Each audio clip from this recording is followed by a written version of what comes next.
imagine yourself being a prisoner. Now, imagine yourself being a prisoner without even knowing it. What if the key to true freedom lies in realizing you're in a prison you never saw? The best way to keep a prisoner from escaping is to make sure he never knows he's in prison. This quote is generally attributed to Dostoevsky as it aligns with the themes present in his works. It encapsulates a profound perspective on psychological confinement and the subtleties of control. One very good example could be found from the protagonist Raskolnikov in his book Crime and Punishment. Raskolnikov murdered the pawnbroker and her sister, well, just because wrong place at the wrong time, due to financial desperation. However, on a deeper level, he was motivated by an ideology which we can relate to Nietzsche's Übermensch. In simplest terms, he believes he is very, very special and that he and his ideas are far better than that of an average person. This was explicitly revealed as he compares himself to the pawnbroker, whose money he stole so he can use it for quote-unquote greater purpose, in his mind at least, to contribute to society. He believes his own sense of superiority grants him the right to transgress moral boundaries. But afterwards, he felt really, really guilty. And that's the main point of the story. Wow. It clearly shows how sometimes when we do wrong things, it makes us feel trapped inside our own minds. It's like having a big argument with ourselves if what we did was right or wrong and so on. Raskolnikov's story teaches us that even if we think we are super special, we still have to follow certain rules and, of course, be good to others.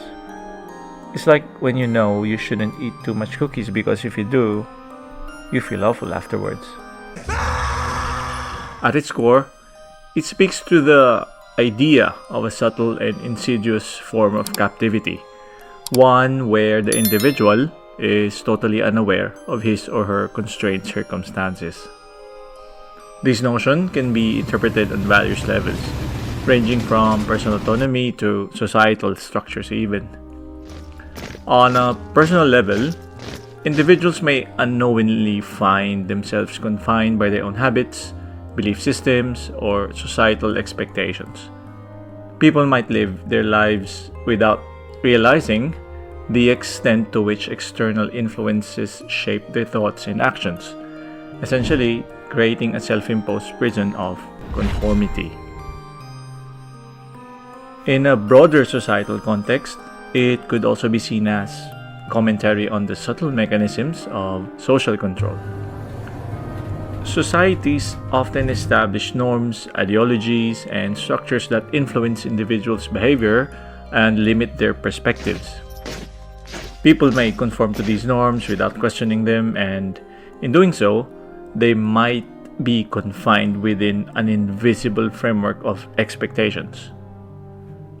Dostoevsky, through his exploration of existential themes, often touched upon the idea of individuals being imprisoned by their own minds, beliefs, or societal constructs.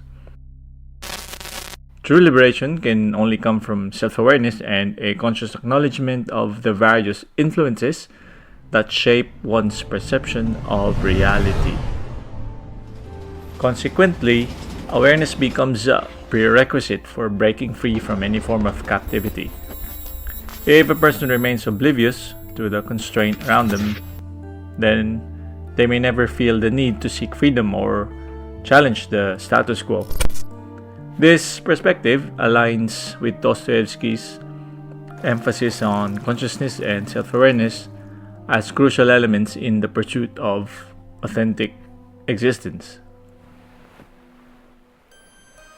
Overall, it describes the subtle and often unnoticed ways in which individuals can be confined either by their own choices or external influences. It serves as a thought provoking reflection on the nature of personal and societal imprisonment, urging individuals to cultivate awareness as a means of breaking free from unseen constraints.